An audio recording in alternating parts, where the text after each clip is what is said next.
coureur, Patrick. Un coureur est tombé dans le ravin, Patrick. Sur notre gauche. Un coureur est tombé. Un coureur est tombé. Il s'agit d'un coureur. Attendez, je vais regarder descendre de ma moto. Oui, je vais attendre. Je regarde bien Alex Soule. Avec l'attaque d'Anti-Schleck, là, c'est Nibali, le premier à sauter dans sa roue. Franck Schleck est juste derrière. Et Alberto Contador qui vient de partir. Lance Armstrong est lâché. Lance Armstrong est lâché. Et il est littéralement lâché, comme on dit dans les milieux cyclistes. Bonjour à tous et bienvenue pour cette nouvelle émission des commissaires de course. On a un petit peu de retard ce matin parce que pour tout vous dire, Seb a des petits soucis de micro, c'est toujours capricieux. Ces petites bêtes-là, surtout quand il y a des mises à jour de Windows ou d'Apple, et c'est ce qui s'est passé pour être honnête cette semaine. Donc du coup, chaque fois, il faut refaire des petits réglages. Donc Seb va nous rejoindre très rapidement pour cette présentation de Paris-Roubaix, tout simplement, parce que Paris-Roubaix, c'est déjà demain, retour au printemps après une année d'annulation et puis une programmation à l'automne l'an passé. Vous vous souvenez tous de cette édition assez mémorable sous la pluie. D'ailleurs, l'image d'illustration montre un peu les conditions qu'il y avait lors de la victoire de Sonny Colbrelli. Et puis en attendant Seb, je vais lancer un petit débat sur le live parce que on a vu cette semaine qu'il y avait une rumeur qui donnait, enfin plus qu'une rumeur, parce que je crois que c'est un peu une volonté de la part d'ASO, de déplacer Paris-Roubaix à l'automne, comme c'était le cas l'an dernier, comme je l'ai évoqué. Donc j'aurais voulu voir un peu vos avis. C'est vrai que Fabio nous dit que c'est pas idéal en termes de préparation, je suis d'accord avec ça. Et j'ai lu aussi qu'il y avait des coureurs qui étaient, enfin certains coureurs, parce que tout le monde ne s'est pas exprimé loin de là, qui étaient assez contre l'idée, notamment Tim de Klerk et Thomas de Rennes, je crois, parce que du coup, en termes de préparation, ouais, c'était compliqué, mais aussi il y avait du risque de mauvais temps et du risque de chute aussi, parce que c'est vrai que si le mauvais temps est au rendez-vous, ça fait forcément plaisir aux suiveurs et ça fait des belles images, mais on multiplie aussi le facteur risque et notamment celui des chutes, et ça c'est compliqué, et on peut comprendre aussi que pour les coureurs, on n'a pas forcément envie de faire le show pour se péter la clavicule et avoir une saison derrière qui peut être compliquée à préparer. Donc à voir, je crois qu'on voudrait bouger le Tour des Flandres aussi pour faire une grosse séquence à l'automne. Bon, faut voir, parce que qu'est-ce qu'on met au printemps, du coup c'est un peu des questions qu'on a vues, parce que si vous enlevez le Tour des Flandres et Paris-Roubaix du mois d'avril, je vois plus trop l'intérêt de faire des Flandriennes de préparation, parce que je ne sais pas trop ce qui peut advenir de ces courses-là, qui sont souvent mises en place pour se préparer justement, comme je le disais pour les grands événements. Donc j'avoue être assez dubitatif par rapport à cette idée, et puis on attendra un peu d'en savoir plus. Pour revenir à nos moutons, donc, et à Paris-Roubaix qui commence demain, enfin qui se déroule demain, parce que c'est pas une course par étapes. Le risque de chute, il suffit d'aller en Turquie à tout moment de l'année, ouais, carrément. Enfin ça, je pense que vous avez regardé comme moi les images du Tour de Turquie cette semaine, et c'était absolument hallucinant les risques de chute. Là, j'ai retweeté la vidéo de l'ami Benji Nassen là, sur Twitter, et on voit qu'il traverse des îlots centraux. Là, c'était absolument n'importe quoi. Enfin, je comprends absolument pas qu'on prenne ce genre de risque avec la santé et la sécurité des coureurs quand on nous explique que c'est la priorité de l'UCI. Enfin, moi je veux bien, mais je trouve qu'il y a une certaine hypocrisie. Alors ça rapporte forcément pas mal d'aller en Turquie, et c'est intéressant pour l'UCI et pour d'autres, mais à un moment... Enfin, je trouve ça dommage que la santé des coureurs soit pas la priorité numéro un. On a vu Nasser Bouhanni, qui est 3 mois sans sport, qui dit qu'il est presque un légume. Cette chute folle, là, j'ai même pas osé la retweeter parce que je trouvais qu'elle était d'une violence assez hallucinante. Mais il y a beaucoup de soucis en Turquie, et cette course a déjà été rétrogradée parce qu'elle était World Tour, on le rappelle. Et il n'y avait pas assez d'équipes au départ, elle est passée Pro Series. Pour moi, si elle redescendait en point 1, ce ne serait pas une grande catastrophe. Bref, retour à Paris-Roubaix. Donc demain, je vais commencer avec la météo, parce que c'est un des éléments essentiels, la météo, lorsque l'on évoque Paris-Roubaix.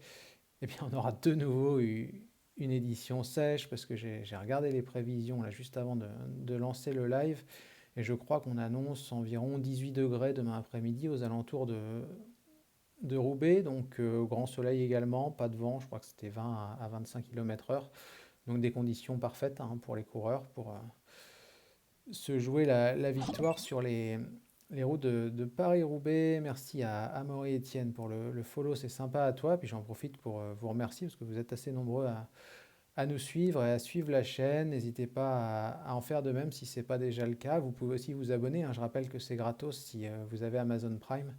Il suffit juste de lier votre compte Amazon Prime à Prime Gaming et ensuite vous avez un abonnement gratuit par mois à une chaîne de votre choix et c'est gratuit pour vous et nous ça nous rapporte je crois un petit peu plus d'1 euro, donc c'est toujours un petit coup de pouce sympa pour payer les différents frais de fonctionnement. Bref, parenthèse à part, donc Paris-Roubaix je l'ai dit, des conditions météo parfaites demain au départ de Compiègne, grand soleil, pas de vent, donc absolument parfait comme je le disais pour les coureurs. En termes de parcours, je vous ai mis un peu le détail des secteurs pavés. Donc je vais vous mettre le stream, j'espère que c'est assez gros. Je vais peut-être zoomer un petit peu pour que vous puissiez voir ça un petit peu mieux. Donc comme vous le remarquez, il y a 30 secteurs. Donc parmi ceux-ci, on en retrouve 3 en 5 étoiles, hein, donc le carrefour de l'Arbre, la Trouée d'Arambert et le secteur de Mons. Alors je les confonds toujours un peu tous les secteurs de Mons, donc je vais tac, redescendre un petit peu et je ne trouve pas le 5e. Mons-en-Pévèle, voilà, c'est celui-là. Je confonds un peu toujours les secteurs pavés, je suis désolé. Ouais, il va y avoir de la poussière demain effectivement sur les pavés. Donc 30 secteurs au programme, donc une édition traditionnelle de Paris-Roubaix. Moi, ce que j'attends du parcours, et je vais passer rapidement, parce que le parcours sur Paris-Roubaix, c'est pas l'élément essentiel, hein. L'élément essentiel, c'est tout simplement qu'il y ait des pavés et de connaître un peu la météo, comme je le disais, parce que c'est souvent un facteur assez important dans le déroulé de la course. Donc édition sèche, comme je l'ai évoqué. On va passer à la liste des partants, parce que c'est ça qu'on attend, hein, à vrai dire, plus que toute autre chose. Alors elle n'est pas encore tout à fait complète, parce que vous le savez, avec le Covid, avec les différents états grippaux, les bronchites, on sait qu'il y a pas mal de virus qui traînent dans le peloton depuis le début de l'année, que c'est compliqué. Les équipes attendent souvent le dernier moment pour vraiment valider leur compo, et je pense que la start list définitive devrait tomber aux alentours de 17 ou 18 heures ce soir, hein. Donc soyez vigilants, on la publiera bien entendu sur le site de Vélo Club. C'est vrai que Fabio le dit, Bike Exchange vient seulement à 5 coureurs, c'est très peu, mais il n'y a pas assez de réserve du côté de la formation australienne. Et je crois que chez les filles aussi, c'est compliqué. Il me semble qu'elles ne partent pas non plus au complet. J'ai vu ça passer ce matin, donc ça va être assez complexe. Dans les autres équipes qui ne vont pas partir au complet, je crois qu'il y a Astana, là vous le voyez sur le screen de nos amis de First Cycling, il y a pour l'instant que 6 coureurs engagés. Bora n'a pas l'air non plus de partir au complet, parce que je ne vois que 6 coureurs dans la liste, donc chose assez rare pour être souligné quand même. Ça ferait pas moins de 3 équipes qui ne seront pas complètes au départ de la course, donc c'est beaucoup, sachant que comme je l'ai évoqué tout à l'heure, il y a la possibilité d'avoir des coureurs qui sautent aussi dans la matinée ou dans la journée, malheureusement. On espère que ça ne concernera pas forcément des favoris. Pour revenir à nos moutons donc, et à la start list, je prends aussi vos commentaires. Désolé, parfois je rame un peu, mais comme je suis tout seul en attendant et en espérant que Seb nous rejoigne, je lis vos commentaires, je change les pages en même temps et parfois je me perds tout seul parce que j'arrive jamais à faire plusieurs choses en même temps. Donc bref, Joyeux du Nil nous dit pavé sec, Primo gros bourrin qui envoie des watts, ouais carrément, et avantage au collectif de bourrineurs. Ineos, ça c'est clair que Ineos, vu la démonstration qu'ils ont fait mercredi lors de la Flèche Brabançonne, et la présence en plus de Filippo Ganna, ça s'annonce assez intéressant sur le papier.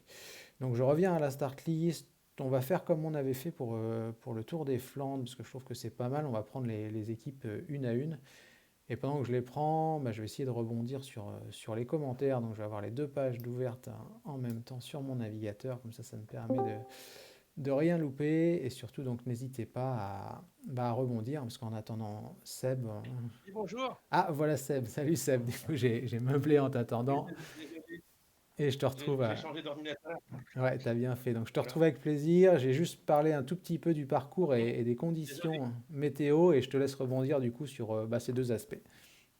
Juste attends, je vais éteindre mon autre ordinateur qui Ouais, était encore parce qu'il y a un écho. ouais, vas-y. Alors je continue à meubler encore un petit peu et je prends les commentaires en même temps. Amaury nous dit, je vois pas la Ineos gagner. C'est vrai qu'il y a un gros collectif, mais après, il faut avoir le mec le plus fort, surtout si les conditions sont plus ou moins normales et que c'est une course, enfin une édition pour gros bourrin en effet. Donc on attend que Seb ferme son autre PC et puis bah, jetez un œil à la start list hein, en attendant, n'hésitez pas, ça vous permettra de vous familiariser avec parce qu'il y a pas mal de petites surprises dedans. Je l'ai dit, on y viendra tout à l'heure. J'ai évoqué la présence de Filippo Ganna. Filippo Ganna qui a fait une préparation assez différente des autres favoris puisqu'il n'a pas mis une seule roue sur les classiques flandriennes cette année. Je crois qu'il a privilégié pardon, une préparation sur la piste tout simplement. Donc on verra si jamais ça fonctionne ou pas demain. Moi je le vois un peu comme la grosse cote et le gros outsider pour être honnête, Filippo Ganna. Alors Seb, est-ce qu'on est bon de ton côté? Ah, j'ai reperdu Seb, ou il est peut-être en train de fermer son autre PC. Bon, bref, j'y vais pour la start list du coup, et désolé pour les petits couacs, mais comme on n'est pas au même endroit, comme vous le savez, c'est pas forcément toujours facile de se coordonner, et c'est bien logique. Donc, on va commencer par la Bahrain Victorious, et puis quand Seb va revenir parmi nous, on prendra en cours de route, et puis on lui demandera son avis sur la météo justement et le parcours qui est assez traditionnel. Donc du côté de la Bahreïn, moi je vois deux cartes principales et je ne sais pas ce que vous en pensez sur le chat, mais pour moi ces deux cartes, ça sera Matej Moric, forcément le vainqueur de Milan-San Remo, même s'il est peut-être un petit peu trop léger sur les pavés, et Dylan Teuns, et j'entends Seb, qui je crois revient parmi nous. T'es là Seb? Ah non, c'était une fausse choix. Donc je continue, je passe à la Lotto Soudal. Alors la Lotto Soudal, elle a un élément assez intéressant, c'est Florian Vermeersch. Florian Vermeersch deuxième l'an passé, qui avait créé la surprise. Je l'ai trouvé un peu moins tranchant. Je ne sais pas ce que vous en avez pensé, vous, depuis le début de la saison, sur les différentes classiques pavées et flandriennes de manière générale. Donc je ne sais pas s'il sera capable de rééditer tout simplement l'exploit de la saison passée, où il n'était pas passé loin de la victoire sur le vélodrome de Roubaix. On notera aussi que c'est la dernière de Philippe Gilbert. Philippe Gilbert, il y a une interview qui a été assez intéressante, qui a été publiée cette semaine. On vous parle souvent de la course au point hein, sur Vélo Club. Et Philippe Gilbert disait qu'il n'était pas forcément en condition optimale pour participer à Paris-Roubaix, mais qu'il y avait une certaine pression qui était présente au sein de sa formation par rapport à ces fameux points UCI et au fait de ne pas redescendre en Pro Team, parce qu'on fera un nouveau point après Paris-Roubaix certainement avec Grégory, mais l'Auto Soudal est en grande difficulté. Et par conséquent, ben, même si Philippe Gilbert n'est pas à 100%, on l'aligne au départ de Paris-Roubaix parce qu'il y a une possibilité d'aller marquer des points, parce que ben, je le rappelle, c'est les 60 premiers qui scorent sur une classique du World Tour comme l'Enfer du Nord. Donc si jamais il fait ne serait-ce qu'un top 15 ou un top 20, c'est toujours quelque chose d'intéressant pour la structure belge. Alors passons à la suite et la formation Alpecin Phoenix. Donc la formation Alpecin Phoenix, peut-être du grand favori de la course, Mathieu Van Der Poel, qui a été très bon sur le Tour des Flandres, qui a été présent depuis depuis sa reprise. Hein, je vous mets ses résultats. Donc il remporte le Tour des Flandres, il remporte à travers la Flandre, quatrième de l'Amstel Gold Race où il paraissait un petit peu moins fort. Moi j'ai trouvé dans les différentes bosses, mais bon il est toujours au rendez-vous et il était là pour jouer le podium ou les accessites, en tout cas dans le groupe derrière Cosnefroy et Kwiatkowski. Donc il sera forcément attendu au tournant et on parlait sur le chat d'une édition vraiment pour les coureurs costauds et ceux qui sont capables d'envoyer des watts. Je pense que c'est vraiment une définition assez adéquate pour Mathieu Van Der Poel, qui devrait être à son aise sur les pavés. On sait que des fois c'est un petit peu compliqué pour lui quand ça monte un peu trop fort, et là c'est pas le cas, puisque Paris-Roubaix, on vous met même pas le profil, hein, parce que de toute façon c'est plat comme la main. Donc c'est vraiment une question de puissance et puis aussi d'habilité sur les pavés. Et c'est deux caractéristiques que possède le coureur néerlandais. Donc il devrait être à son aise forcément. Salut à toi G8 Vélo, bienvenue parmi nous et merci de nous rejoindre ce matin. Je vois que vous êtes assez nombreux. Je continue avec Alpecin, Van Der Poel, donc gros favori de la course. Il sera bien entouré parce qu'on retrouve notamment Vermeersch, Merlier, Dillier aussi et Van Kjærsbulk, pardon d'avoir bafouillé. Donc une équipe assez compétitive quand même, malgré le fait qu'elle soit en pro team et intéressante à suivre. Astana, on va passer assez vite parce que ça aurait pu être intéressant s'il y avait Gianni Moscon au départ, mais Gianni Moscon, c'est pas trop ça depuis le début de l'année. Il a eu des petits soucis de santé, donc en son absence, vous le voyez, Basso, Boharo, Fedorov, Felliné, Grousdev et Martinelli. Perso, et sans leur faire offense, bien entendu, je ne vois pas qui dans l'équipe est capable de terminer dans le top 20 de la course. Ça me paraît quand même assez compliqué, surtout pour une formation qui est en très très grande difficulté, sportivement parlant, depuis le début de la saison. Alors, cinquième équipe, pardon, je me laisse embarquer par les dossards. Donc la Quick-Step Alpha Vinyl. Alors la Quick-Step Alpha Vinyl, elle a été catastrophique, pour le dire clairement, depuis le début de la saison sur les Flandriennes, parce qu'elle a quand même gagné pas mal de courses, donc on ne va pas non plus minimiser ses victoires, mais en tout cas sur les Flandriennes, ça a été catastrophique, très très mauvais de la vie générale des suiveurs. Je crois que même les coureurs et le staff ne sont pas forcément satisfaits, même si publiquement on essaye de minimiser un peu les choses, parce qu'on ne veut pas non plus saper le moral et la confiance, surtout là, à la veille d'une grande échéance, parce que clairement, ça ne rattrapera pas tout. Mais si demain un coureur de la Quick-Step remporte Paris-Roubaix, je pense que les critiques se tairont logiquement et que ça sauvera la campagne des Flandriennes des hommes de Patrick Lefebvre. Mais pour moi, ça paraît quand même très compliqué d'envisager une victoire demain. Alors certes, on a un trio Lampart, Asgreen, Sénéchal qui sur le papier paraît assez intéressant, Salut Polska, mais je pense que ces trois coureurs sont en dessous des autres et surtout le collectif fait pas le plus impressionnant sur le papier et on sait que la Quick-Step souvent, là où elle a fait la différence, c'est en termes de collectif et là elle n'est pas au-dessus du lot, donc je vois ça compliqué. Et s'il y avait un nom à retenir, donnez-moi le vôtre sur le chat et n'hésitez pas, celui qui ressort du lot chez la Quick-Step, moi je dirais Florian Sénéchal, parce que comme d'autres, on sait que sur les pavés des Flandres, sur les monts des Flandres plutôt, c'est compliqué, parce qu'il manque d'un petit truc, je trouve, Florian Sénéchal, malheureusement, sur les monts, mais là, en termes de puissance pure, je pense que sur Paris-Roubaix, c'est vraiment la classique qui lui convient le mieux. Donc c'est la plus grosse chance de victoire pour la Quick-Step Alpha Vinyl, même si Patrick Lefebvre n'a pas l'air confiant, comme nous le dit G8 Vélo. C'est vrai que quand on dit que le bilan sera fait après Liège, ça veut tout dire, je suis assez d'accord avec ça, parce que plus on repousse, en gros on évite de parler du sujet, et puis au soir de Liège, si ça se trouve, on dira qu'on va attendre la fin du Giro, puis le Tour de France, et puis au bout d'un moment, la saison sera finie, donc il n'y aura plus grand-chose à justifier. C'est une manœuvre assez habile, mais on ne se laisse forcément pas prendre au piège. Comme l'a très bien dit G8 Vélo, vous êtes des observateurs tous très attentifs et ce n'est pas le genre des pièges que vous prenez.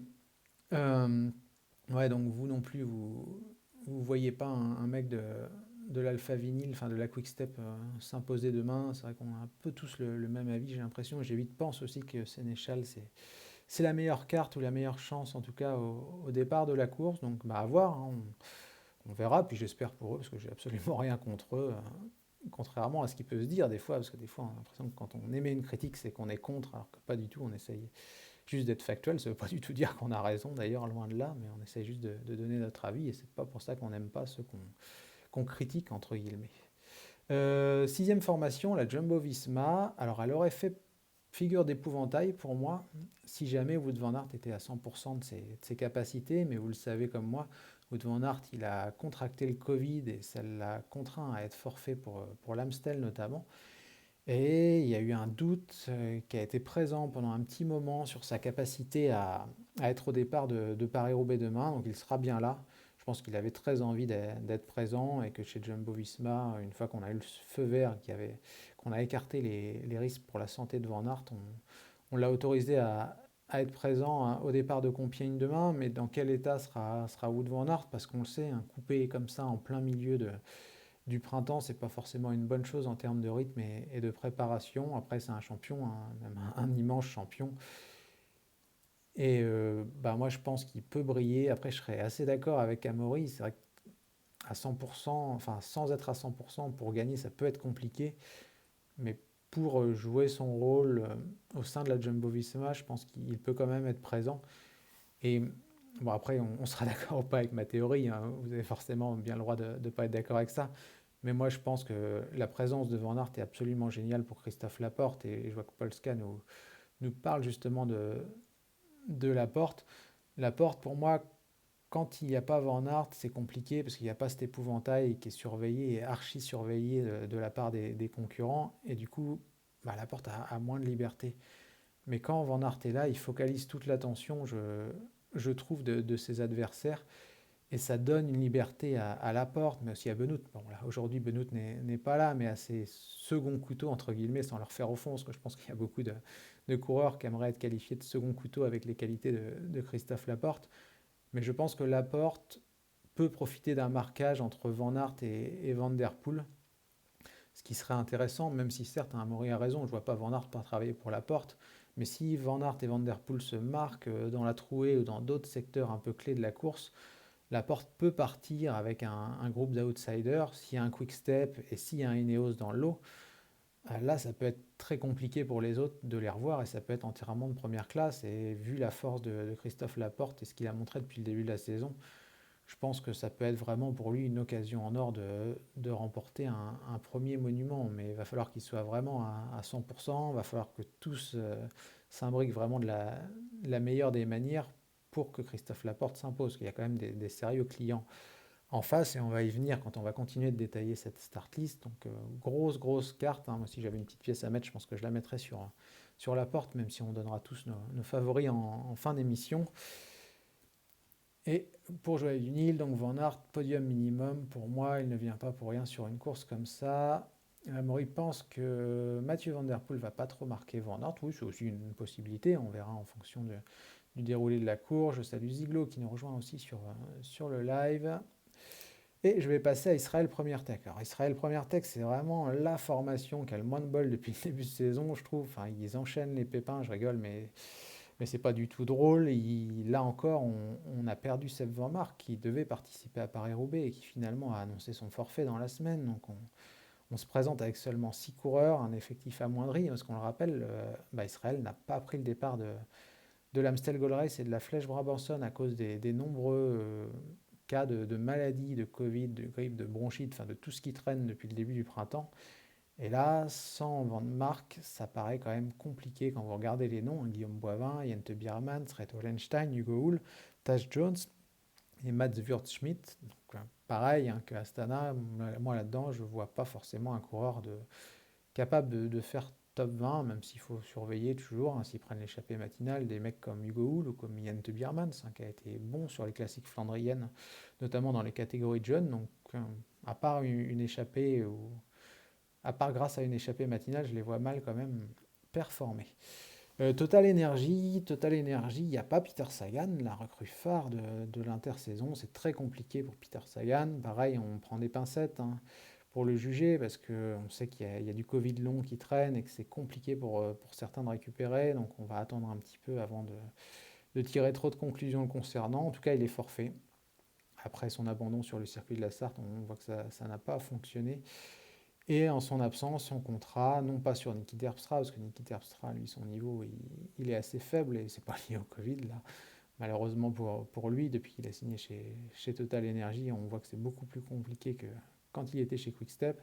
Donc je pense qu'on misera sur Anthony Turgis, même si Anthony Turgis, il a chuté lors de l'Amstel, je crois d'ailleurs, si je ne dis pas de bêtises, ou du Tour des Flandres, ou les deux même, je crois qu'il n'a pas eu de bol. Dites-moi sur le chat, parce que des fois, je confonds un peu les courses, j'en vois tellement que des fois c'est compliqué, mais en tout cas il a eu des petits soucis de chute et de blessure, donc à voir dans quel état il sera au départ de Paris-Roubaix. Et si jamais Turgis n'est pas là, moi je pointerai un peu Dries Van Gestel, Dries Van Gestel, vous l'avez vu, parce que je sais que vous suivez encore une fois très attentivement les courses depuis le début de la saison. Il a remporté le Ronde van Drenthe, comme vous le voyez sur First Cycling.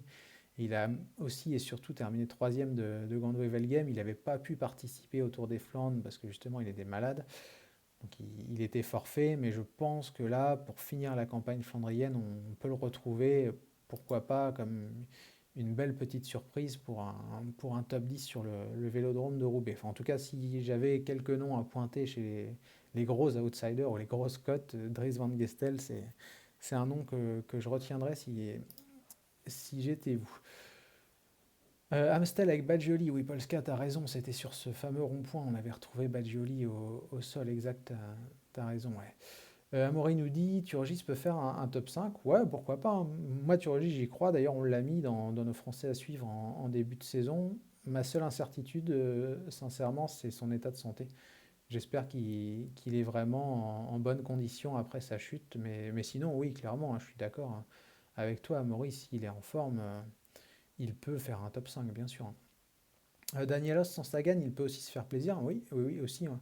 C'est vrai que Danielos, c'est un coureur qui peut briller sur ce type de course et débarrasser du travail d'équipier pour Sagan, ouais, pourquoi pas. Pourquoi pas prendre l'échappée matinale, par exemple, pour Danielos, ça peut être une possibilité, je pense.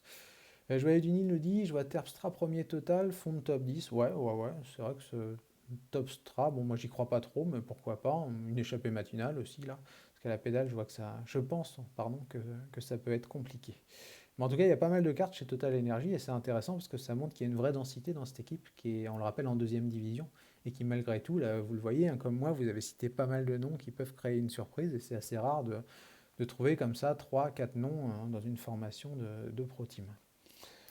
Alors, on va passer à Ineos Grenadier. Ineos Grenadier, elle a fait un véritable festival lors de la Flèche Brabanson mercredi avec Sheffield, Turner et Pidcock.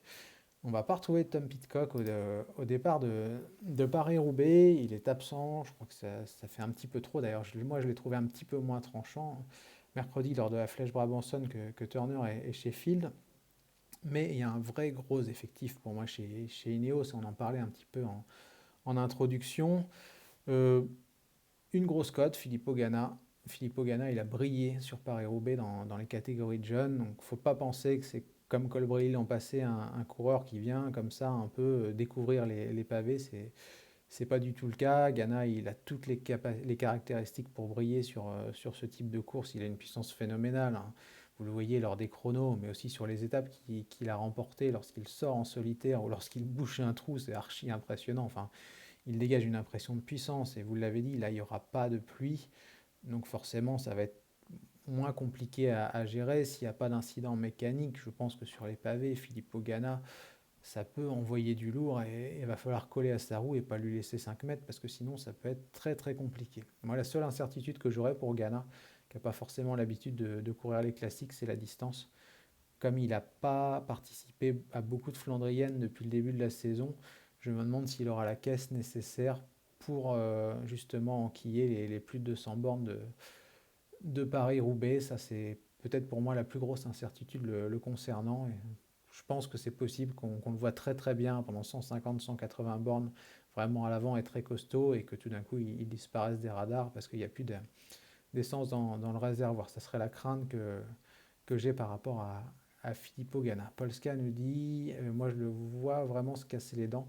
C'est vrai que ça revient un peu à ce que je disais, ça peut être une possibilité, hein, ne pas être capable d'enquiller la distance. Amaury nous dit, Ganna au sprint, je ne suis pas sûr qu'il tienne le coup. Ouais, c'est possible, mais il ne faut pas oublier que Filippo Ganna, à la base, c'est un spécialiste de la piste et on arrive sur un vélodrome, donc même s'il est censé être moins rapide que les Van Der Poel, Van Aert, etc., il maîtrise tellement cet aspect de la piste que il pourrait pourquoi pas créer la surprise s'il arrivait, bien sûr, pour la gagne, hein. Et on sait qu'en plus, quand on arrive comme ça, après plus de 200 bornes de course, les capacités de sprinter sont forcément réduites. Sinon, d'ailleurs, Van Der Poel aurait peut-être terminé devant Vermeersch l'an passé.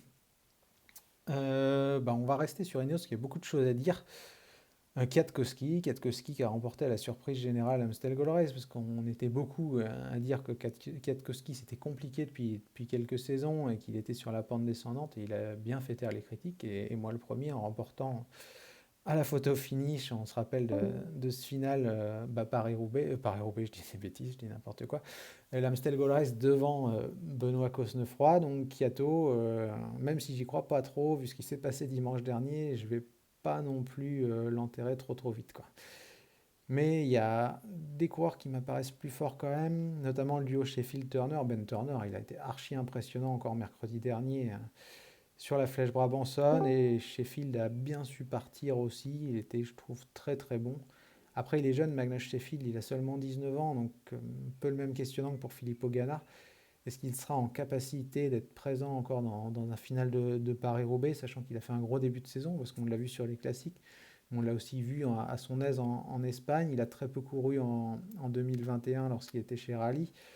Bah, sa saison 2020, elle était aussi compliquée parce qu'il était chez les juniors encore, mais il était aux États-Unis et il y a eu très peu de courses, hein. Je crois qu'il n'a quasiment pas couru pendant 6 mois. Donc, qu'est-ce qu'il va pas ressentir un petit peu de fatigue à un moment? Je pense que c'est aussi une possibilité. Donc, j'irai plus sur Dylan Van Baarle, moi, en tant que deuxième ou troisième carte pour la Ineos. Mais en tout cas, quand vous regardez Kwiatkowski, Ganna, Sheffield, Turner et Van Baarle, pour ne citer que, ça paraît quand même très costaud. Et pour répondre à Nabilon, première fois sur le chat, bienvenue à toi. Quelle chance pour Kung. J'y viendrai tout à l'heure. On prend les équipes dans le sens en fait de la start list, comme vous le voyez sur le site de First Cycling. Et bien sûr, je parlerai de Stéphane Kung quand on arrivera à la groupe AMA-FDJ, parce que c'est un des favoris, ou en tout cas un des principaux outsiders pour demain. Alors on passe à AG2R Citroën. AG2R Citroën qui est un beau collectif, je trouve, mais ça manque un peu d'une tête d'affiche. Je ne sais pas si vous serez d'accord avec moi, et surtout vous n'hésitez pas à le dire si c'est le cas. Mais quand on prend les noms Van Avermaet, De Wulf, Nassen, Van Hoek, mais aussi Cher ou Touzé, c'est des coureurs très intéressants, je trouve.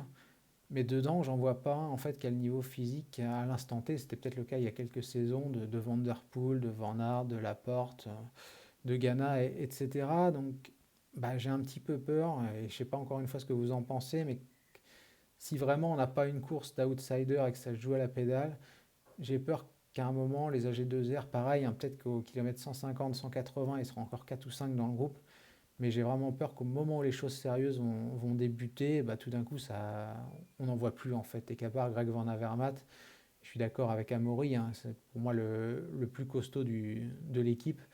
Bah, j'ai peur qu'à part Van Avermaet, ça disparaisse vite, et que Van Avermaet, malheureusement, il n'a plus le niveau de ses dernières saisons, et que si jamais ça se joue à la pédale, j'ai peur qu'il ne puisse pas suivre un groupe de 3 ou 4 où on aurait au hasard Van Aert, Van Der Poel et Ganna, pour ne citer que, ou Kung, hein, peu importe, je donne des noms au hasard, c'est pas pour dénigrer les autres, mais en tout cas, mon analyse, elle serait celle-ci, quoi.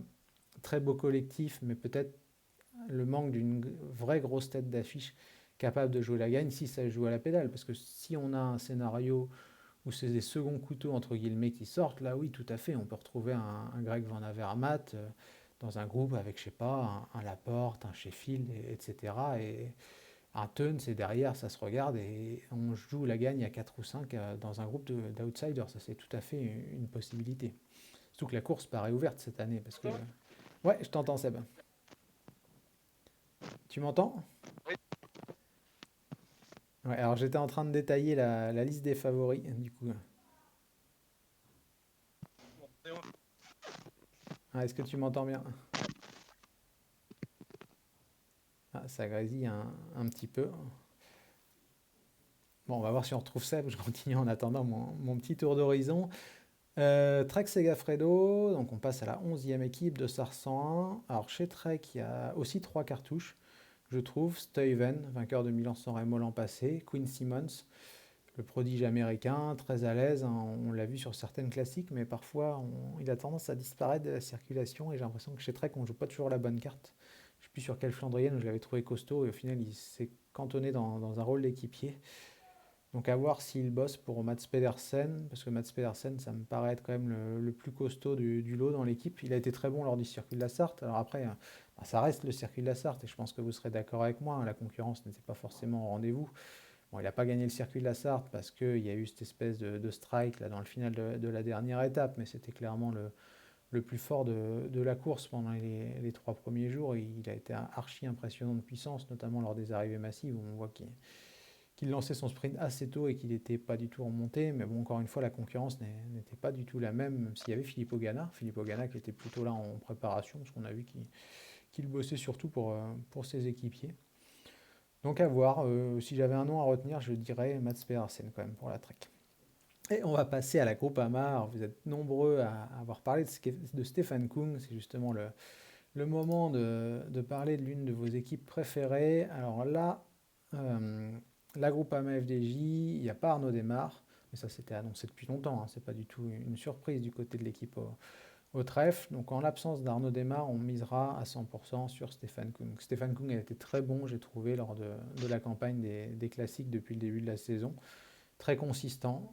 Après, même remarque, et dans une moindre mesure, parce que je l'ai trouvé au-dessus, que pour Greg Van Avermaet, consistant oui, mais au moment où la décision se fait, je trouve, et peut-être que vous ne serez pas d'accord, que Stefan Kung, il lui manque encore un tout petit truc pour vraiment jouer avec les meilleurs. Après, ce petit truc qui lui manque, c'est peut-être d'être capable d'accrocher les roues dans les monts. Et là, sur Paris-Roubaix, vous le savez, comme moi, il n'y a pas un seul mont, donc de toute façon, c'est la puissance qui va jouer. Et peut-être que Kung sera plus avantagé, peut-être que vous ne serez pas d'accord, mais c'est ce que je pense, qu'il sera plus avantagé que sur d'autres courses, et que par conséquent, on peut le placer un petit peu plus haut dans la liste des favoris.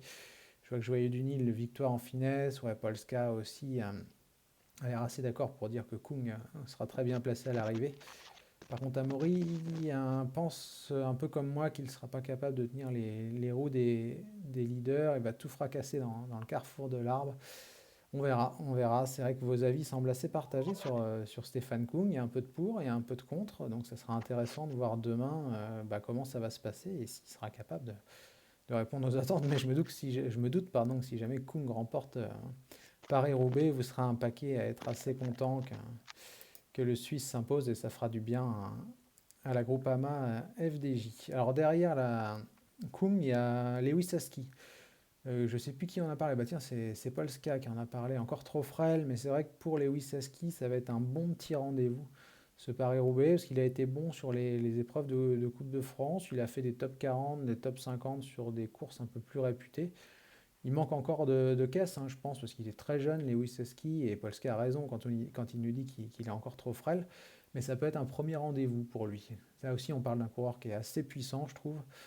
Donc à voir, pourquoi pas pour un top 20, un top 30, commencer à prendre ses marques, parce qu'il a tout l'avenir devant lui, et le retrouver dans 2-3 ans pour jouer la gagne ou pour jouer un top 10 sur Paris-Roubaix, c'est tout à fait une possibilité. Bora Hansgrohe. Alors Bora Hansgrohe, ça fait partie des équipes qui partent à 6. Donc, pas facile. Bora, ils n'ont plus personne. Tu me coupes l'herbe sous le pied, Amaury. J'avoue que je suis assez d'accord avec toi. Il y a Nils Politt, mais Nils Politt, je comprends pas trop comment il court en fait, parce qu'il paraît costaud parfois, mais il prend les échappées matinales, donc du coup ça sert pas à grand chose. Sinon il est très fort, c'est sa course aussi, Paris-Roubaix, donc pourquoi pas un sursaut d'orgueil pour l'Allemand, qui fait pas un début de saison dégueulasse. Je vais regarder vite fait, parce que des fois je dis des bêtises, mais 5e d'à travers la Flandre, loin lors du Tour des Flandres, mais sinon c'est quand même pas mal en retrait, donc à voir s'il arrive un petit peu mieux à s'en sortir sur Paris-Roubaix. Je l'espère pour lui, parce que ça a l'air d'être un coureur sympathique, donc on verra. Je ne vais pas trop m'étendre, parce que j'ai pas grand-chose à dire, sur la Bora de manière générale. Cofidis, pareil. Vous allez me dire, vous, peut-être que vous ne serez pas d'accord, mais moi je vois pas un seul nom capable d'intégrer un top 20 à la pédale. Encore une fois, même remarque que pour Astana et d'autres équipes, sur une échappée matinale, tout est possible, forcément. Retrouver un Van Bilsen ou un Legart ou d'autres dans le top 20 parce qu'ils ont pris le bon coup au départ de la course, mais sinon, si ça joue vraiment entre costauds, je ne vois pas trop un nom, tout simplement. Ça me paraît difficile. Idem pour la team DSM, Søren Kragh Andersen n'est pas présent, John Degenkolb, pardon, faut pas que je le prononce à l'anglaise, John Degenkolb me paraît trop court, c'est un vainqueur de Paris-Roubaix bien entendu, mais c'était déjà il y a un paquet de temps et malheureusement depuis sa chute, la terrible chute, vous vous rappelez en Espagne, où ils avaient été heurtés par une vieille, je crois, qui avait pris une sortie d'autoroute à l'envers, si je me rappelle bien. Ou peut-être que je dis des bêtises, je confonds des fois les différents accidents, mais en tout cas, depuis cet accident-là, c'est compliqué pour Degenkolb, malheureusement, de retrouver son niveau. Et pareil, il pourra peut-être faire un top 20, hein, l'Allemand, mais je le vois mal viser plus haut. Genre. Puis dans l'effectif, dites-moi hein, si jamais vous voyez un nom qui ressort. Mais moi, j'en vois pas trop, à part encore une fois pour cette optique d'échappée matinale. Mais là, ça reste très aléatoire. Hein, en gros, tu as 50 ou 60 mecs, je pense, qui peuvent se retrouver là-dedans. Donc, on pourrait tous les citer, mais ça n'a pas trop de sens. Je râle des fois contre tous ceux qui lancent des listes de favoris à 20 ou 30 noms. Je trouve que ça n'a absolument aucun sens. Donc, je vais essayer de ne pas en faire de même sur cette présentation de Paris-Roubaix. Peut-être Niki Sarn, ouais, pourquoi pas, pour un top 20, pour Niki Sarn. Mais sans conviction, ouais, je suis d'accord avec toi, Polska. Arkea, c'est pareil, je vois pas trop qui peut performer. J'aurais bien aimé voir Kevin Vauquelin s'essayer sur Paris-Roubaix, vu la puissance qu'il a montrée depuis le début de la saison. Et je trouve qu'il est vachement intéressant. En plus, il est normand, comme moi, et calvadosien, donc du coup, il a un petit parti pris local, on va dire. Mais Kevin Vauquelin, ouais, j'aurais bien aimé le voir, c'était certainement pas compatible avec son programme de course, puis il a beaucoup couru aussi depuis le début de la saison, donc j'imagine que logiquement on veut le reposer du côté de la formation Arkea. Mais en son absence, à part peut-être à Amaury Capio, je vois pas trop qui peut se mettre en avant. Peut-être Clément Russo, hein, Clément Russo le crossman, qui peut peut-être bien s'en tirer là aussi dans cette optique d'échappée matinale sur Paris-Roubaix. IF Education Easy Post. Et bien là, je ne vois non plus pas de nom à retenir, si ce n'est Stéphane Bisseguer. Bisseguer, pour moi, c'est une vraie énigme. Je ne sais pas ce que vous en pensez, mais j'ai l'impression que c'est un mec qui est archi sur courant alternatif. Et j'ai bien peur qu'à part les chronos, ça soit compliqué, parce que comme vous le voyez, il y a pas mal de DNF et DNS depuis le début de la saison. Alors bien sûr, il y a des soucis de santé, etc., comme pour pas mal de coureurs. Mais je comprends pas trop ce coureur comme d'autres. C'est pas une critique, hein, loin de là, mais j'ai l'impression qu'à part les chronos, en fait, pour Bisseguer, c'est souvent compliqué. On pense qu'il a un énorme moteur. Enfin, moi, je fais partie de ceux qui pensent qu'il a un énorme moteur et qui pourrait briller sur des courses comme Paris-Roubaix. Mais malheureusement, il a du mal, je trouve, à confirmer, même si encore une fois, il y a des soucis de maladie, etc., comme pour beaucoup d'autres. Donc pour moi, pour Bisseguer, on va être un peu peut-être un tournant, là, sachant qu'il n'y a pas de concurrence interne au sein de son équipe. J'espère qu'il sera capable de montrer qu'il est en mesure de briller sur des courses d'un jour, des courses où la puissance joue énormément. On l'a dit, hein, Polska nous donne le parallèle, nous fait le parallèle avec Filippo Ganna. C'est vrai que c'est un peu le même genre de coureur, hein, toute proportion gardée, bien entendu. Mais c'est un mec qui est capable d'envoyer du bois pendant pas mal de bornes. Donc, moi, je vais le suivre parce que je trouve ça intéressant de voir ce qu'il peut donner. Mais je suis assez sceptique. J'espère me tromper demain soir lorsque je ne serai pas là pour le débrief. Mais quand Greg fera le débrief demain soir à 19h de Paris-Roubaix sur la chaîne, j'espère qu'il me fera mentir parce que je l'ai à Rivals Manager. En plus, Stéphane Bisseguer, parce que c'est toujours un angle qu'on regarde comme vous. Tous ceux qui jouaient à Rivals Manager, et j'en reconnais quelques-uns dans le lot, vous regardez aussi vos coureurs et ça sera mon cas. Non, message de spectateurs, c'est des bots, j'imagine. Heureusement qu'on a mis en place un Wizbot parce que ça permet de supprimer les messages qui servent à rien comme ceux que vous venez de voir. Je dois filer Charles, bon courage à toi, surtout si Seb revient pas. Ouais, mais je meuble, vous voyez, ça fait déjà quasiment 1 heure que je suis là, mais il y a tellement de choses à dire sur Paris-Roubaix en fait qu'on se rend compte que tout seul ça passe aussi, même si c'est moins sympa pour vous parce que c'est moins interactif forcément. Et moi je préfère quand on est plusieurs parce que déjà on a plusieurs avis. Comme je suis loin de détenir la vérité absolue, c'est quand même forcément beaucoup plus intéressant quand il y a 2-3 commissaires autour de moi. Et ça me permet de me reposer parce que je commence à avoir la bouche un petit peu pâteuse. Ça fait quasiment 1 heure que je parle. Bref, je continue parce que sinon je traîne en route et ça sera encore plus long. Donc Intermarché ou Antigobert, pas de Binyam Girmay. Binyam Girmay, on l'a déjà dit plusieurs fois, il est retourné au pays et c'est bien normal parce qu'il n'avait pas vu sa femme et son fils ou sa fille, je ne sais pas exactement, depuis le début de saison. Et donc il est rentré, il reviendra pour le Giro. Joyeux du Nil qui nous chambre un peu Seb. Ouais, Seb, c'est l'arrêt d'ordi le plus long de l'histoire. Heureusement qu'il n'est pas mécano, Seb, parce que vous vous rendez compte, le coureur, je pense que là, il ragerait. le temps de changer la roue, si ça prenait autant de temps que le changement d'ordi de Seb, ouais, ça serait assez compliqué. Donc bref, en son absence et blague à part, chez Intermarché, on va compter sur Alexander Christophe, forcément. Christophe qui a été très bon dans un registre un peu différent de ce qu'on voit d'habitude, qu'il a remporté, je confonds les courses, c'est terrible. Donc je vais voir sur la page de First Cycling, c'était le Shell de Prise, donc qu'il a remporté en solitaire. Hein. Vous avez vu comme moi cette course, je pense, où vraiment les conditions étaient dégueulasses. Et là encore, la Quick-Step s'était fait piéger. Il y avait un groupe de 12 ou 13 devant et ils ne sont jamais rentrés dessus. Et Christophe était très bon.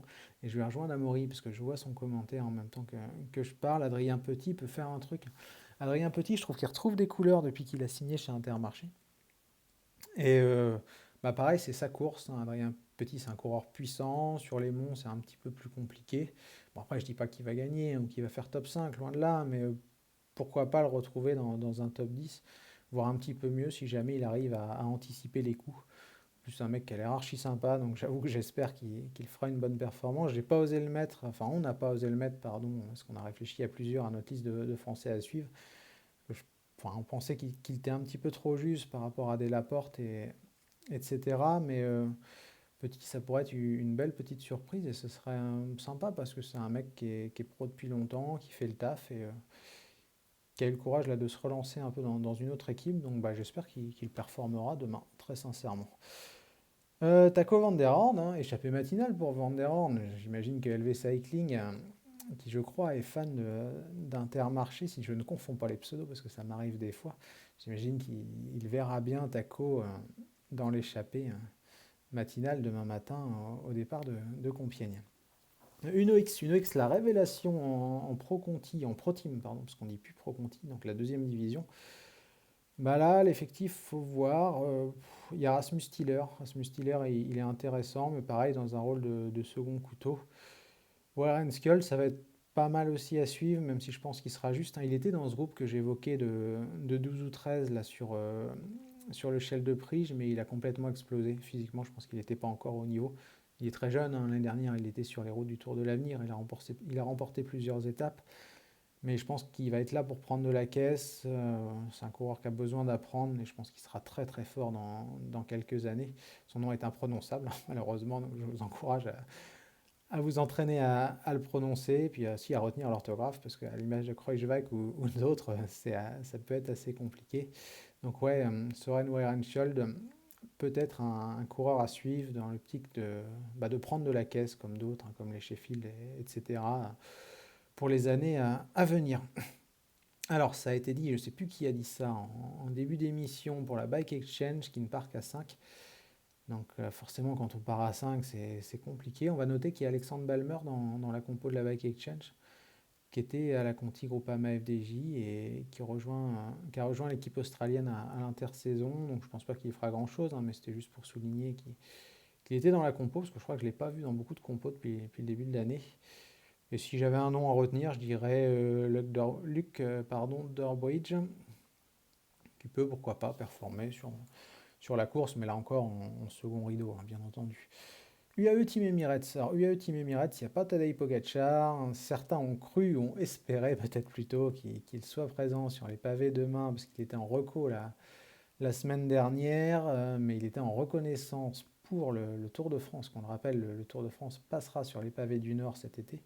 Donc c'était la seule raison pour laquelle il était présent sur les pavés. Et puis pour le dire très sincèrement, c'est trop compliqué pour un favori du Tour de France d'être au départ de Paris-Roubaix, même si les conditions atmosphériques sont bonnes. Il y a un risque de chute qui est trop important, et quand on vise les Ardennaises et le Tour de France, on ne peut pas se permettre de se faire la clavicule et de perdre 3 mois, c'est pas possible. Je pense que Tadej Pogacar viendra sur les pavés à un moment, parce que c'est un vrai cannibale, et dans le bon sens du terme, qui a envie de gagner partout et sur tous les terrains. Donc peut-être quand il visera le Giro ou d'autres courses, qu'il aura déjà 3-4 Tours de France, s'il a 3-4 Tours de France, que tu peux aller vite dans un sens comme dans l'autre. Je pense que là, il sera au départ de Paris-Roubaix, mais pas avant. Je pense qu'on va attendre encore un petit peu. Donc en son absence, pas grand-chose à dire, si ce n'est Mikkel Bjerg. Mikkel Bjerg, c'est un coureur très puissant, qui est encore jeune, très bon sur le chrono, donc à l'image de Bisseguer, de Ghana et d'autres. il a tout à fait le profil pour briller sur un Paris-Roubaix. Donc, cependant, là, je le vois trop juste encore. Je pense qu'il est encore un peu trop tendre pour briller dès à présent sur la course. Donc encore, on guettera pour un top 20, un top 30 et tous ces accessites. Movistar, pas grand-chose à dire. Garcia Cortina, même si Garcia Cortina, je le trouve pas très bon depuis le début de l'année.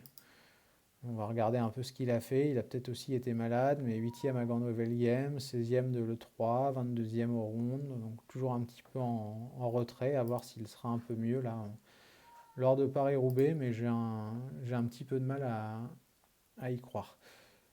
J'ai adoré le chambrage de Poga. J'ai pas vu Joyeux du Nil. Si tu veux nous donner un peu de détails, j'avoue ne pas avoir vu son chambrage. J'en profite pour saluer Baldussior qui nous rejoint sur le chat. Baldussior qui s'est essayé aux présentations sur nos forums et avec succès parce que je trouvais que ce qu'il avait fait sur le Tour de Sicile était très sympa et très bien animé. Donc merci à toi et bravo. On passe à la suite aux 3 dernières formations. Donc, 3 formations de Pro Team. BNB Hotel d'abord. Donc BNB Hotel, je pense que c'est peut-être dans les 3 formations qu'on va évoquer maintenant, celle qui a le plus de chances de briller. Parce qu'on l'a vu l'an passé, ils étaient pas mal BNB sur Paris-Roubaix. C'est peut-être la grande course sur laquelle ils ont plus performé. Ou enfin, performé, non, parce que ça ne s'est pas traduit en termes de résultats à l'arrivée, mais en termes de comportement, moi je les ai trouvés vraiment intéressants lors de Paris-Roubaix, comme quoi des fois on essaye de dire que je suis contre BNB ou d'autres, mais c'est pas du tout le cas. Quand c'est bien, faut aussi savoir le dire, parce que je pense que c'est pour ça que vous nous écoutez, parce qu'on essaye d'être quand même un minimum objectif. Et je pense qu'entre Debuchereux, Le Cros et pourquoi pas Lemoine et Mozzato, même Goujard, Goujard qui est un coureur puissant, il y a moyen de faire quelque chose. Moi, si j'étais eux, je mettrais même limite 2 coureurs dans l'échappée matinale, pourquoi pas Goujard et Mozzato par exemple, et tenter de placer 2 mecs à l'arrivée dans le top 20. Ils n'ont pas eu de chance l'an passé, il faut aussi le dire, parce que je crois qu'il y a pas mal de coureurs qui ont disparu de la circulation suite à des incidents mécaniques. Donc espérons pour eux que ça se passe mieux cette année et qu'ils se relancent un petit peu, parce que c'est compliqué depuis le début de la saison. Donc un bon Paris-Roubaix pourrait relancer l'équipe sur de bons rails. Moi je ne parle pas de victoire, bien entendu, je ne vais pas non plus raconter n'importe quoi, mais un top 10, ce serait déjà une très belle performance, même un top 15 pour BNB. Et ouais, je serais presque déçu aussi, comme le dit G8, si Goujard n'est pas dans l'échappée matinale. C'est quand même un des coureurs les plus indiqués avec Van der Rande pour être dans ce coup du matin, même si on l'a vu depuis quelques saisons, c'est quand même très très dur parfois de prendre l'échappée matinale. Et si on devait s'avancer dans un scénario, moi je suis pas sûr qu'elle parte avant le début des secteurs pavés. Donc si ça se trouve, elle sera partie au bout de 3 km et j'aurais l'air ridicule demain, mais je serais plus dans une optique d'une échappée qui part après un bon moment. Donc déjà des coureurs assez costauds quand même pour l'échappée, parce que forcément plus ça bataille longtemps, plus il faut être physiquement quand même au top pour être devant. Jean-Mi, on nous dit, est-ce que Wood pourrait rouler pour Laporte? On en a parlé tout à l'heure. Rouler pour Laporte, je ne suis pas sûr. Mais par contre, servir aux ambitions de Christophe Laporte, oui, ça je le pense sincèrement. Je pense que Laporte peut profiter d'un marquage autour de Wout van Aert pour prendre un bon coup ou même attaquer. Et ouais, comme lui, d'ailleurs, je le salue parce que je crois que c'est sa première fois sur le chat à Jean. Il pense que les Quick-Step doivent sauver leur saison. Ouais, carrément. Si demain ça ne marche pas sur Roubaix, ça va être compliqué. Alors, Joyer du Nil, ouais, BNB, il ne faut pas trop chambrer. Non, on ne va pas non plus tirer sur l'ambulance de trop, parce que c'est pas le but du jeu. Et comme je l'ai dit, là, il y a quand même des cartes pour BNB pour briller demain. Enfin, très sincèrement. Et je pense qu'on ne m'accusera pas d'être un supporter de l'équipe non plus. Je pense qu'ils ont la capacité de réussir un beau Paris-Roubaix. Enfin, en tout cas, la composition que je vois sur le papier, elle me paraît séduisante pour placer un ou deux mecs, comme je le disais, dans l'échappée matinale et pourquoi pas faire un top 10 ou un top 20. Ça serait déjà une très très belle performance. Je pense quoi de Ghana? Pareil, Jean, j'en ai parlé tout à l'heure en début d'émission, mais si tu as loupé, ça sera disponible en replay une fois que le live est terminé. Pour ceux qui n'ont pas pris depuis le début, on met l'émission en replay sur Dailymotion et sur YouTube, et ce sera disponible sur le site de veloclub.net, donc vous pourrez reprendre les différents éléments de la présentation que vous avez loupés. Et Ghana, je le vois très bien, même si j'ai émis un petit bémol, comme pas mal d'entre vous sur le live, sur sa capacité à tenir la distance. Si j'avais petite inquiétude, ça serait ça, parce qu'il n'a pas fait de classique depuis le début de la saison. Et peut-être qu'en termes de rythme, ça va être compliqué. Mais comme toi, oui, on était pas mal à voir Ineos très forte demain. Bref, j'enquille avec la bingo, la Powell Sauce WB, donc une équipe invitée, là aussi. Pas grand-chose à dire, hein, si ce n'est qu'il y aura le youtubeur. Ah non, même pas, je confonds les noms. Attends, j'ai failli dire une énorme bêtise. Comment il s'appelle le youtubeur? Moi, comme je fais plutôt gaffe à quel aspect sportif en général, je ne sais pas si c'est Bias Tetima ou pas. Mais si je trouve que je dis une énorme connerie.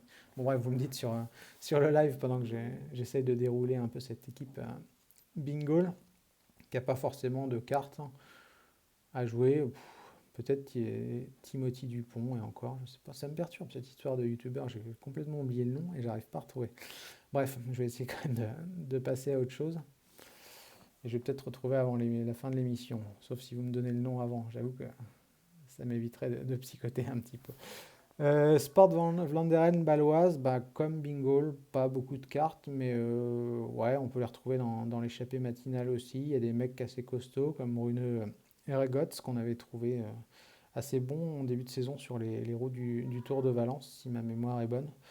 Puis c'est des Flandriens de toute façon, donc c'est des coureurs qui sont habitués à ces épreuves. Bastietima, oui, c'était bien ça, Val du Sûr. Donc le youtubeur est bien au départ de Paris-Roubaix. Exact. Par contre, ça c'est quelque chose que je comprends pas. Enfin, on parle souvent, et c'est un autre débat, je vais pas me lancer là-dedans, mais de manque de professionnalisme, de la nécessité de professionnaliser le vélo, mais je crois qu'on est quand même le seul sport majeur où on fait signer des mecs qui n'ont pas le niveau sportif. Je vois mal un mec qui n'a pas le niveau être dans un club de foot et titulaire. Mais bon, c'est encore une fois un autre débat. Et c'est pas celui-là qui nous intéresse. Et puis tant mieux pour lui, après tout. Donc je pense qu'on a fait le tour à peu près de la start list. Je prends vos commentaires. Ouais, Tietima, il n'était pas mauvais chez les jeunes, mais bon, il a bien disparu de la circulation. Bon, on n'a pas retrouvé Seb. Seb a dû avoir un gros souci de PC, donc c'est pas très grave, mais ça m'a permis de passer un bon petit moment avec vous. Et puis je vous remercie parce que vous avez été quand même vachement actifs sur le chat. Et j'avoue que quand on est tout seul, c'est toujours assez sympathique parce que j'ai pu rebondir sur vos commentaires, commentaires de qualité, comme d'hab, je dis pas ça pour vous lancer des fleurs ou quoi que ce soit, c'est sincère. Il y a vraiment, on a la chance d'avoir une communauté de passionnés et de connaisseurs, et du coup, quand on est tout seul, comme c'est le cas aujourd'hui, ça permet de prendre vos commentaires, de rebondir et d'être encore plus pertinent dans les analyses. Donc vraiment un grand merci. Je pense qu'on a fait à peu près le tour parce qu'on a parlé du parcours, on a parlé de la météo qui sera bonne, je le rappelle, si jamais vous nous rejoignez un peu en cours de route. On a parlé des principaux favoris et des outsiders. On va passer à nos traditionnels pronos. Alors là, vraiment, je compte sur vous. Donnez-les-moi sur le chat parce que s'il n'y a que moi qui donne le mien, on va forcément tourner court là-dessus. Et il va falloir que je réfléchisse, parce que j'avoue qu'en préparant l'émission, d'habitude, je donne d'abord la parole aux gars et ça me permet de réfléchir par rapport à ce qu'ils disent. Mais là, c'est pas le cas. Donc, je vais réfléchir 30 secondes et donnez-moi les vôtres en attendant. J'ai quand même envie de miser sur... je suis rarement chauvin quand même et j'ai pas envie de déroger à la règle, mais... donc je vais dire Mathieu Van Der Poel quand même. En favori, pour moi ça paraît être le plus à même de briller. Et je vais dire Van Der Poel devant Christophe Laporte et Filippo Ganna. Alors, c'est 3 coureurs que j'aime bien. Donc je vais jouer un peu le pari, pas trop objectif, même si Van Der Poel c'est quand même le favori, mais ça serait mon podium. Ouais. Van Der Poel, Laporte et Ganna. Puis maintenant je vais prendre les vôtres. Alors Amaury nous dit Mathieu Van Der Poel. Ouais, Mathieu Van Der Poel favori. Joyeux du Nil nous donne Stéphane Kung. On a parlé aussi, Ben Turner on n'a pas trop parlé, même si c'est vrai qu'il était très fort lors de la Flèche Brabançonne comme on l'a évoqué. Et Wout van Aert, ça paraît aussi un prono intéressant, et ça participerait à l'idée qu'on aurait une édition d'Outsider un petit peu justement, enfin à part Wout van Aert bien entendu. LV Cycling qui nous donne Mathieu Van Der Poel devant Stéphane Kung et Filippo Ganna. G8 Vélo qui nous dit Mats Pedersen devant Mathieu Van Der Poel. Amaury qui complète son prono, du coup, qui nous a donné Van Der Poel et qui donne en 2 Sénéchal, ça ferait du bien à la Quick Step, ça carrément. Et en 3, Wood Van Aert. Donc on voit que c'est un peu les mêmes noms qui ressortent, hein, Van Der Poel, Van Aert, Koum, Ghana, notamment. Donc je pense qu'on a à peu près fait le tour des pronos. Si j'en vois d'autres pendant que je parle, je les donnerai bien évidemment. Il me reste à vous donner les rendez-vous des jours à venir. Tout d'abord, demain soir, ça ne sera pas moi, comme je l'ai dit, ça sera Greg qui fera le débrief de Paris-Roubaix à 19h sur la chaîne Twitch, comme d'hab. Cet après-midi, il y a Paris-Roubaix féminin. J'en ai pas parlé parce que je vous avoue très humblement que je n'ai pas les connaissances nécessaires pour faire une vraie présentation. Qui soit de qualité, donc plutôt que de faire un truc un peu à l'arrache et de faire semblant de m'y connaître, je préfère sincèrement m'abstenir, parce que c'est pas le but, si c'est pour ne pas être pertinent, je trouve que ça sert pas à grand chose, donc, mais suivez la course cet après-midi, je pense qu'il y aura quand même une épreuve intéressante à voir, les épreuves féminines depuis le début de la saison, j'avoue m'y mettre un petit peu plus, et je trouve qu'elles sont assez passionnantes à suivre très sincèrement. Donc cet après-midi, Paris-Roubaix féminin. Demain, à partir de 10h30 ou 11h, la course des hommes. Marianne Vos sera out. Ouais, j'ai vu ça tout à l'heure. Il me semble passer sur les réseaux sociaux. Donc cet après-midi, course féminine. Cet après-midi, vous aurez aussi le Tour du Jura sur la chaîne L'Équipe. Donc une bonne après-midi vélo. Il reste une étape en Turquie, en espérant que ça se passe bien et qu'on n'ait pas de nouvelles vidéos dangereuse à regarder dans la soirée. Qui sera la surprise selon vous pour Paris-Roubaix? Ouais, tiens, on peut prendre ça comme dernière question en surprise de Paris-Roubaix. Et ben moi, je dirais Dries Van Gestel, parce que j'en ai parlé tout à l'heure. Donc si j'avais une surprise, j'entends surprise, vraiment le mec qu'on n'attend pas dans le top 10, hein, je ne donne pas un outsider. Mais en tout cas, ça serait Dries Van Gestel pour moi. Amaury nous dit qu'il s'intéresse aussi beaucoup plus aux féminines. D'ailleurs, j'en profite pour saluer Scoyat, parce que Scoyat, elle nous fait de plus en plus de présentations de courses féminines sur le forum, donc n'hésitez pas à aller faire un tour si vous aimez le vélo féminin. Il y a une partie sur nos forums cyclisme féminin, c'est facile à retrouver, et là, elle nous a fait d'ailleurs notamment une présentation de Paris-Roubaix, donc elle sera ravie, je pense, d'échanger avec vous. C'est toujours bien d'avoir des éléments moteurs comme elle qui sont capables de nous parler avec pertinence du vélo féminin. Jean Mur, le mec Vermersch, ouais, c'est ça, Florian Vermersch qui peut refaire la surprise. Moi, je le trouve moins bon, ce que je disais en début d'émission, genre, que l'an passé, mais pourquoi pas, ouais, une nouvelle surprise de la part de Florian Vermersch. Donc voilà, je pense qu'on a à peu près fait le tour, ça fait une bonne heure d'émission. N'hésitez pas à nous suivre, hein, comme je l'ai dit, sur la chaîne pour ne manquer aucune de nos émissions. Normalement, quand on suit, on reçoit une notification par mail, donc ça permet de ne pas louper les émissions. En général, on se met en live 5-10 minutes avant, comme ça permet à tout le monde d'arriver, parce que c'est vrai que c'est G8 qui me l'avait dit, je crois. Des fois, je lançais trop tard l'émission, et du coup, le temps que vous arriviez, on était déjà pas mal avancé, donc maintenant, on essaye de faire gaffe, on met même un compte à rebours. Du coup, pour que vous puissiez vous caler sur l'émission. Pogacar est pas là demain, malheureusement, pour le spectacle. Gilbert, dernier Paris-Roubaix, ça me permet de le saluer encore une fois, Philippe, qui a un énorme palmarès et qui est un grand champion qui fait son dernier Paris-Roubaix.